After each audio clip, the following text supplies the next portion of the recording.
Praise the lord. ఈరోజు దేవుని వాగ్దానము అపోస్తుల కార్యముల గ్రంథము 16వ అధ్యాయం 14వ వచనం. అప్పుడు లూదియాయను దైవభక్తి గల ఒక స్త్రీ వినుచుండెను.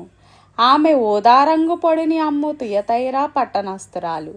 ప్రభువు ఆమె హృదయము తెరచెను గనుక పౌలు చెప్పిన మాటలయందు లక్ష్యముంచెను. దేవాది దేవుడు మన హృదయాన్ని తెరిస్తేనే కానీ దేవుణ్ణి మనం చూడలేము, ఆయన మనం కనుగొనలేము, ఆయన రక్షణలోనికి మనము వెళ్ళలేము. దేవుడు ఇక్కడ తుయతైరా పట్టణస్థురాలైన లూదియా గారిని దేవుడు దర్శించారు.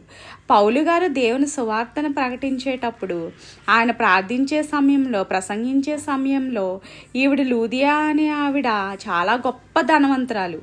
ఓదారంగా అమ్మేవాళ్ళంటే ఓదారంగి చాలా కాస్ట్లీ కలర్. అది ఆ కలరెంట్ అమ్మేవాళ్ళు కూడా ధనవంతులే.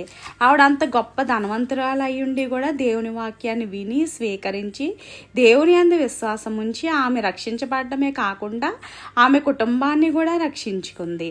అంతటి గొప్ప భాగ్యం దేవుడు ఆమెకు అనుగ్రహించారు. అదేవిధంగా మనం కూడా దేవుని సువార్త వినాలి. వినుట వలన విశ్వాసం వస్తుంది, విశ్వాసం వలన రక్షణానందం మనకి అనుగ్రహించబడుతుంది. మనందరము కూడా దేవుని రక్షణానందంలో మనందరము జీవించడానికి, దేవుని రక్షణ మనందరం కూడా పొందుకోవడానికి ప్రభువైన యేసుక్రీస్తుని మనందరికీ కూడా సహాయం చేయనుగాక. ఆమేన్. హల్లెలూయా.